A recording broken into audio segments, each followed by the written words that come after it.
La police a soudainement bloqué la voiture du maire. Sans le moindre avertissement, ils ont ouvert le feu et abattu sur le champ un agent de sécurité qui l'accompagnait. L'instant d'après, un groupe de policiers corrompus a jailli de leur véhicule, a épaulé ses fusils d'assaut et a criblé la voiture du maire de balles. Les tirs se sont abattus comme une pluie battante, transformant la carrosserie en véritable passoire. Le maire a immédiatement compris qu'il n'avait aucune issue.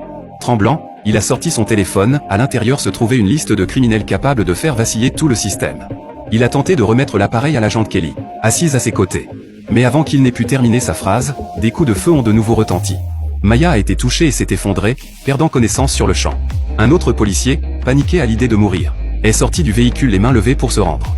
Les policiers corrompus ne lui ont laissé aucune chance, quelques tirs ont suffi pour le faire s'écrouler dans une mare de sang. Puis, l'un d'eux s'est approché de la voiture et a tiré encore plusieurs rafales à l'intérieur, jusqu'à ce que tout devienne totalement silencieux.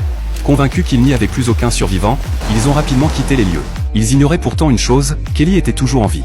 Malgré une douleur insupportable, elle a repris connaissance, a récupéré le téléphone du maire et a gravé dans sa mémoire chacun des noms figurant sur la liste. Alors qu'elle s'apprêtait à partir, une voiture de police est apparue au loin.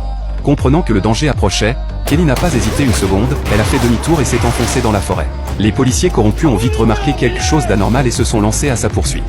Des coups de feu ont retenti entre les arbres, touché par une balle, Kelly a dévalé une pente abrupte. Ne voyant plus aucun mouvement en contrebas, les deux policiers ont cru qu'elle était morte et ont finalement abandonné la chasse. Le lendemain, le chef des policiers corrompus s'est rendu personnellement sur place. D'un ton glacial, il a donné l'ordre, vivante ou morte. Kelly devait être retrouvée.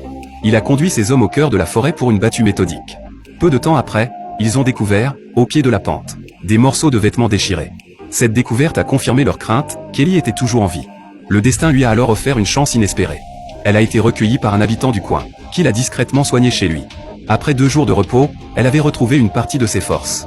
Pour ne pas mettre son sauveur en danger, Kelly a demandé à une petite fille de lui montrer le chemin pour sortir de la forêt. Mais peu après leur départ, les policiers corrompus sont arrivés avec des chiens pisteurs.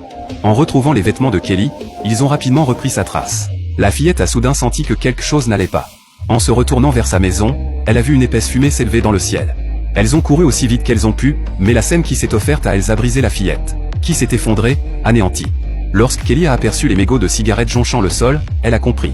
Tout cela était l'œuvre des policiers corrompus. Submergée par la culpabilité et la rage, Kelly a fait un serment silencieux, elle se vengerait, quoi qu'il en coûte.